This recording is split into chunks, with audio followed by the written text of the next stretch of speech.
Diário não oficial do Brasil. Dia 231/365, 19 de agosto, segunda-feira. Mas as coisas findas, muito mais que lindas, essas ficarão. Carlos Drummond de Andrade. 1. A Declaração Universal dos Direitos Humanos afirma em seu artigo 19 que todo indivíduo tem direito à liberdade de opinião e de expressão.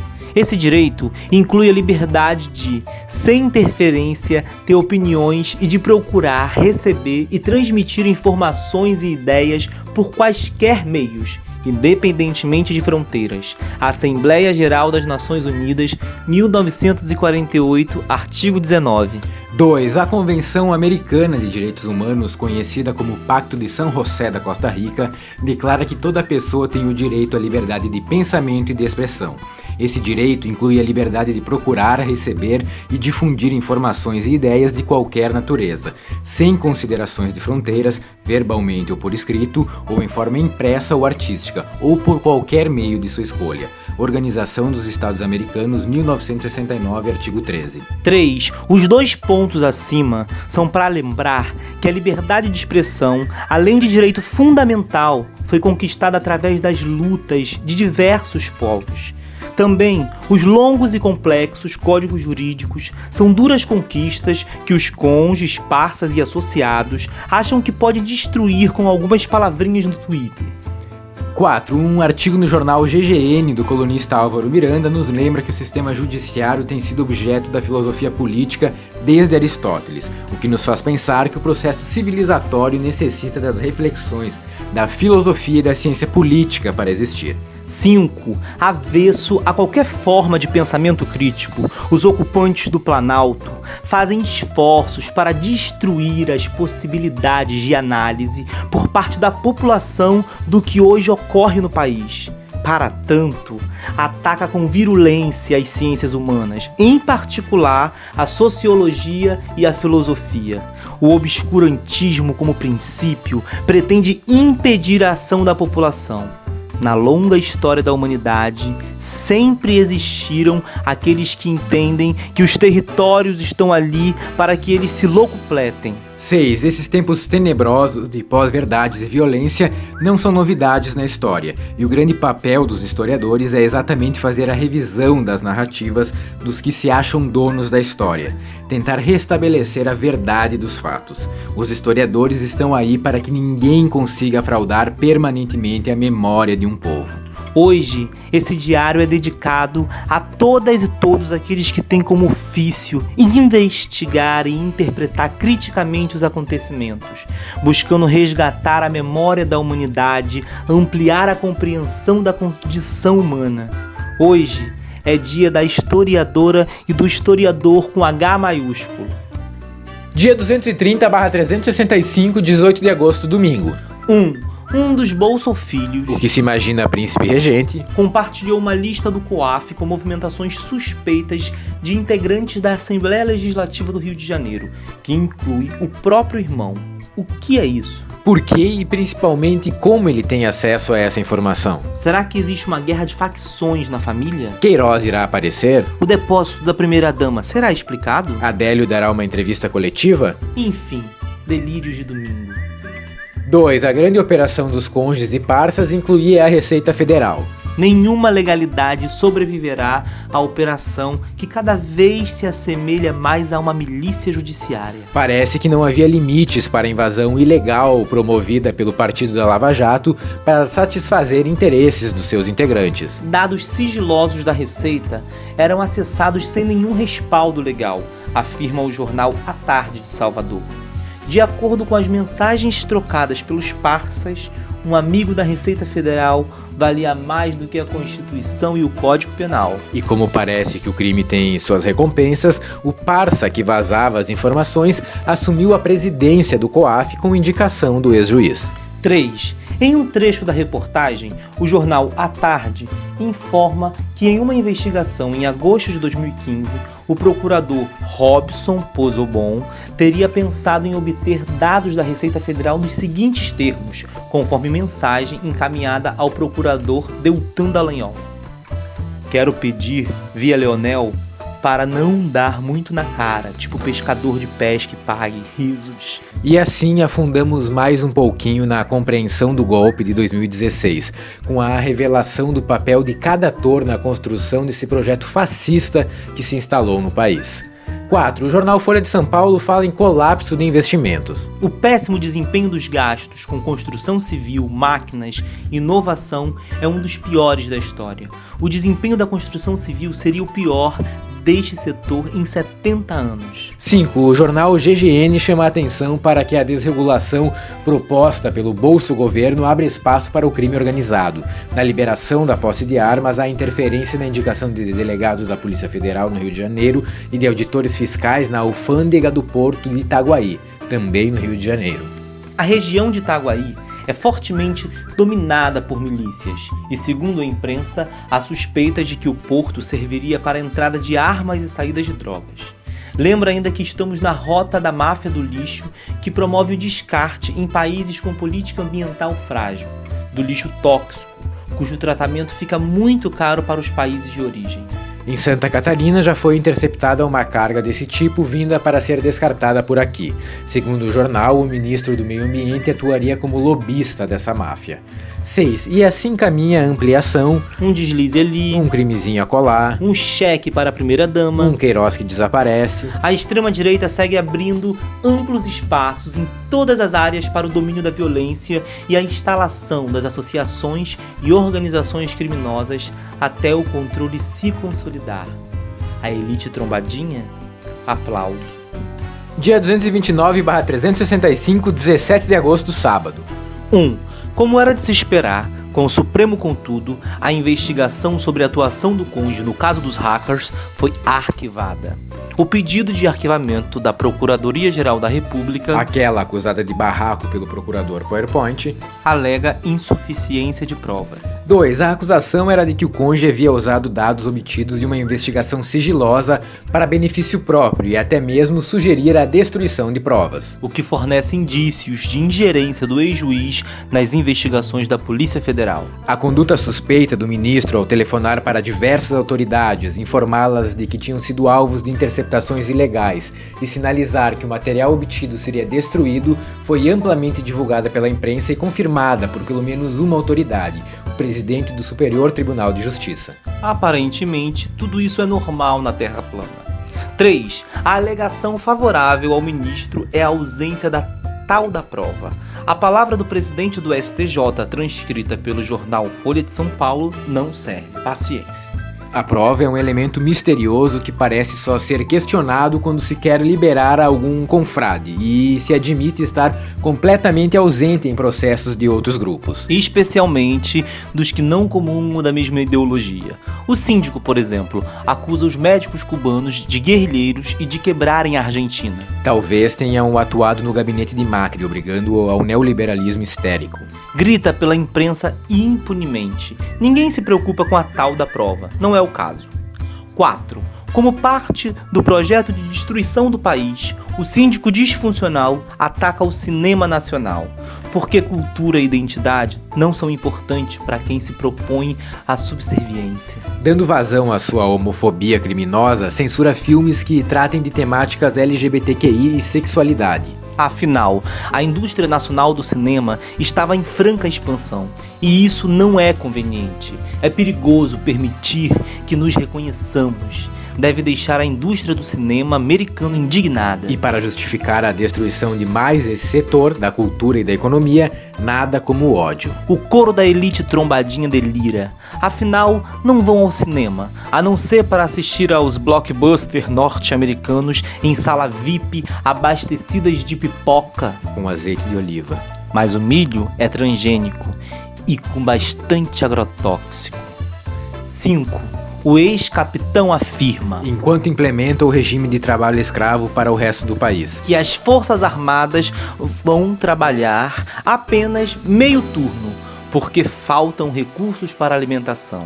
Vale lembrar, os gordos gastos do cartão corporativo do governo e uma lista imensa de declarações desdenhosas, ofensivas e arrogantes da Bolsa Família e seus empregados em relação ao Mercosul. Há recursos da Noruega, há recursos da Alemanha, a França e há parceiros comerciais relevantes, entre outras tantas impropriedades. Mas definitivamente, as prioridades não são racionais nesse país que mantém um síndico disfuncional no comando. 6. De acordo com o jornal GGN, o programa humorístico Extra 3 da maior rede pública da TV da Alemanha, no dia 15 de agosto, apresentou o ex-capitão como o bobo da corte do agronegócio e o chamou de boçal de Ipanema, uma ofensa ao bairro eternizado por Vinícius e Jobim, porque afinal, não é só de elite trombadinha que sua população é formada. Também o apelidou de Trump do Samba, para o que sugira um protesto generalizado das escolas de samba no próximo carnaval. Conclui com imagens pouco ortodoxas do presidente eleito e afirma que um sujeito que não pensa nem um pouco sobre sustentabilidade é o presidente brasileiro.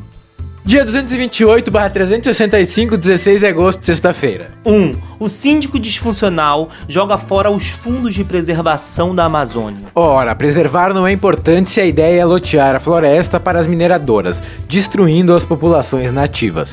A Noruega, seguindo a Alemanha, bloqueou o repasse de 134 milhões de reais ao Fundo de Preservação gerido pelo BNDES. A elite trombadinha fascista vai ao delírio, adoram rasgar dinheiro e destruir permanentemente recursos naturais que possam significar vida. 2. Sem projeto para a economia e com plena determinação de destruir qualquer reserva que o país possua, o ex-capitão age como um herdeiro despreparado, perdulário e mimado que, enquanto não gastar cada centavo que não lhe pertence, não ficará satisfeito. As reservas cambiais agora vão para o saco, para benefício de quem ainda não sabemos. 3. A Polícia Federal de Moro lança nota de repúdio ao governo Bolsonaro. As criaturas estão se estapeando em público. A PF grita pela sua autonomia, enquanto Moro parece que se interessa em politizá-la e o disfuncional síndico em desqualificá-la. No jornal Estado de São Paulo falam em rusgas no governo Moro-Bolsonaro. Nessa briga, a Polícia Federal pode ser um trunfo ou um risco potencial, a depender do ponto de vista que se considere. Enfim, em briga de fascistas, não se mete a colher. Seremos sempre favoráveis à briga. 4. Enquanto exoneram o diretor da Receita por não querer distribuir cargos para a Bolsa Família, que a essa altura já se ramificou no Planalto, o ex-capitão ataca a Bolsa Família e criminaliza o programa. Enquanto fala em meritocracia, trata de garantir benesses para a própria família, negociando um emprego de embaixador para o filho. Enquanto desqualifica os brasileiros que não tiveram acesso à educação, se esforça em destruir a educação pública e a cultura de todas as formas. 5. Segundo os dados divulgados pelo jornal GGN, a desigualdade social no Brasil aumenta. A renda dos 50% mais pobres cai em 17%. A renda dos 1% mais ricos, aqueles que nos mantêm refém do síndico disfuncional, aumenta 10%. 6. Um deputado da ala da extrema-direita brasileira, que até recentemente era do partido do ex-capitão, informa que foi expulso em rito sumário pelo próprio síndico disfuncional. A revista Fórum reproduz uma fala desse deputado, ex-PSL, se referindo ao presidente eleito. Não é burro, senão ele não chegaria onde chegou, mas é um idiota ingrato que não sabe nada. Pois é, onde anda Queiroz? E o cheque da primeira-dama? Dia 227/365, 15 de agosto, quinta-feira. 1. O ex-juiz e o ex-capitão voltam a utilizar as estratégias de ataque a inimigos comuns. O ex-capitão ataca a esquerda nacional e internacional e revive a Guerra Fria com ameaças fictícias. O ex-juiz, por sua vez, não tendo conseguido desviar a atenção com os hackers de Araraquara ou com o PCC, volta a tirar da gaveta Palocci, seu torturado preferido, que conta histórias incríveis sem apresentar prova alguma, incluindo dessa vez o filho de Lula na trama. Talvez para fazer um contraponto aos inúmeros casos não explicados em que estão envolvidos os bolsofilhos. 2. O Bolsofilho de Itaipu busca uma colocação no exterior, já que o seu emprego de deputado não parece necessitar dele. Eleito deputado federal por São Paulo, o Diário do Centro do Mundo registra que ele só esteve no estado 8 vezes. E mantém um escritório na capital paulista que não é frequentado e permanece fechado a um custo de R$ 4.574 mensais, pagos com verba de gabinete, ou seja, dinheiro público. Esse custo equivale a pouco mais de 11 benefícios de prestação continuada. 3. Os BPCs terão esse valor após a reforma da Previdência promovida pelo governo da Bolsa Família, que nos impôs o indesejável tchutchuca, com suas pregações de falso profeta da economia. Tchutchuca, que dá chilique quando é chamado assim. É personagem da lenda urbana neoliberal que envolve a flexibilização ou precarização das condições de trabalho, Desregulação dos mercados, fim de qualquer protecionismo, privatização das políticas sociais e, principalmente, o sistema de capitalização da Previdência. 4. O programa terrorista neoliberal na economia da ditadura de Pinochet durou 17 anos com resultados desastrosos. A revista eletrônica Carta Maior denomina de blefe as promessas econômicas dos chamados Chicago Boys, aqui representados pelo Tchutchuca, que acabaram sendo demitidos até pelo sanguinário ditador chileno. 5. Ou seja, estamos com um refúgio de Pinochet comandando a nossa economia estagnada. A verdade é que o Chile só teve algum crescimento econômico depois de alguns anos após o fim da ditadura militar. As medidas econômicas adotadas pelo ditador eram mantidas à força, com assassinato de opositores, toque de recolher para toda a população e censura. 6. O síndico disfuncional, quando era capitão, ameaçou explodir adutoras no estado do Rio de Janeiro para, com seu ato terrorista, conseguir um aumento de soldo. Foi preso e benevolentemente reformado, mas a sua vingança está sendo cruel. Nos 4 cantos da Terra plana encontramos bombas armadas pelo ex-capitão, algumas de uma verborragia bastante fétida. Dia 226/365, 14 de agosto, quarta-feira. 1. Ontem, 211 cidades registraram manifestações contra os cortes na educação pública, o projeto Futurice, que ameaça a autonomia universitária, e contra a reforma da Previdência. Mais de 1,5 milhões de pessoas foram às ruas. 2. Brasília, após a Marcha das Mulheres Indígenas, que ocupou o Planalto, recebe a Marcha das Margaridas. Mais de 100 mil mulheres marchando em luta contra as péssimas condições de trabalho, a favor da distribuição da terra, contra o desmatamento e contra o envenenamento das pessoas, dos animais e da terra pelos agrotóxicos. Mulheres de 26 países se somam à Marcha das Mulheres Brasileiras. As Margaridas lutam principalmente por um país que assegure ao seu povo direitos capazes de promover justiça social e igualdade.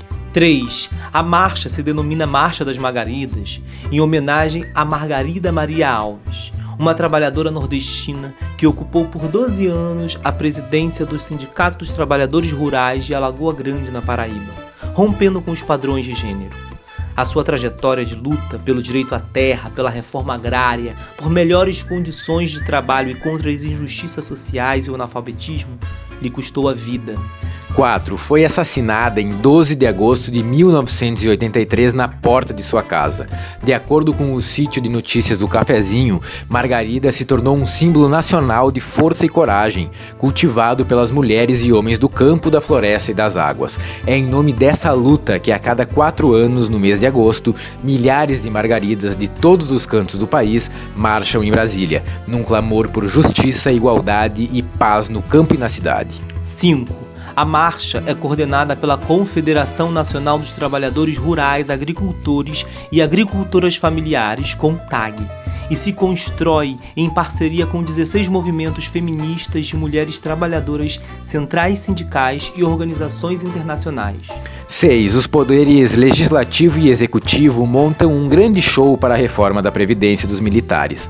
Uma comissão especial vai analisar uma reforma especial e diferenciada, sem metas de cortes e de economia para o orçamento, enquanto a Câmara se preocupa em aprovar a nova Lei da Escravidão, também conhecida como Lei da Liberdade Econômica. Afinal, o show tem que continuar. 7. E o show de escárnio do ex-capitão que ocupa o Planalto continua.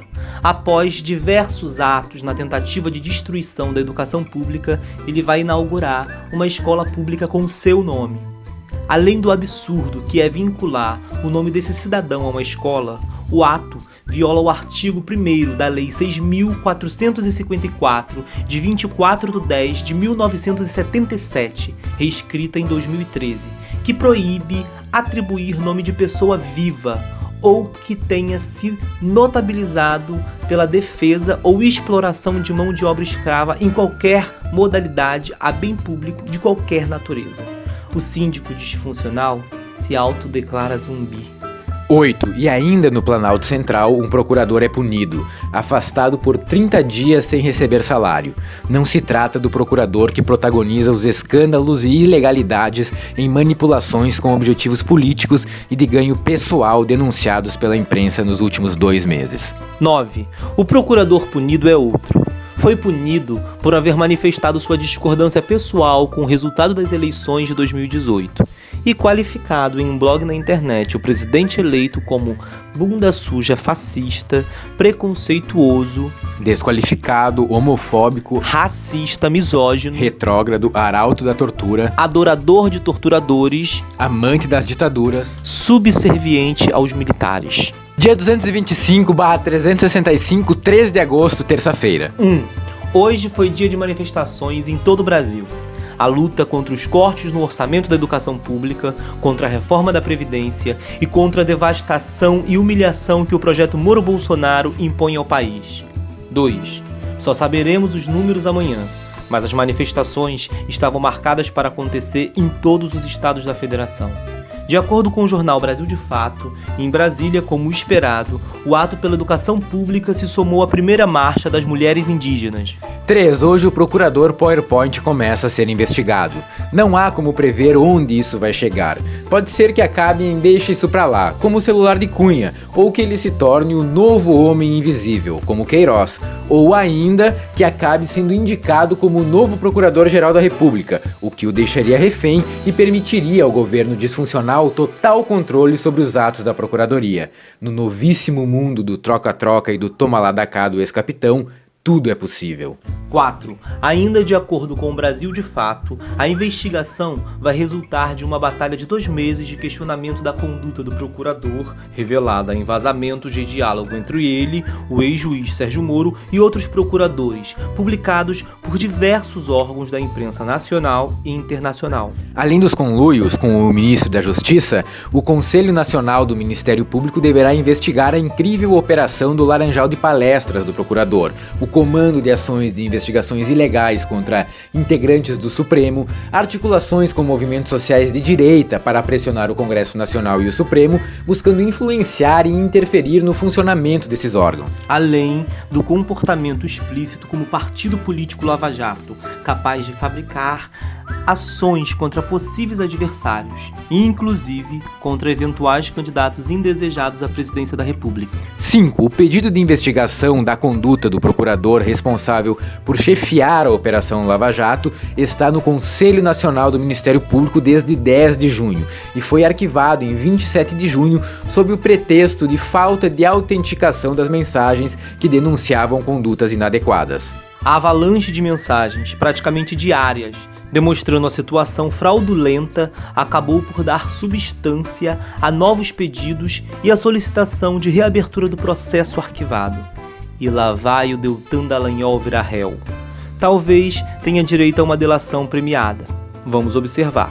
Enquanto isso, no hemisfério norte, o periódico Die Presse da Áustria informa aos leitores: Brasil elegeu um idiota.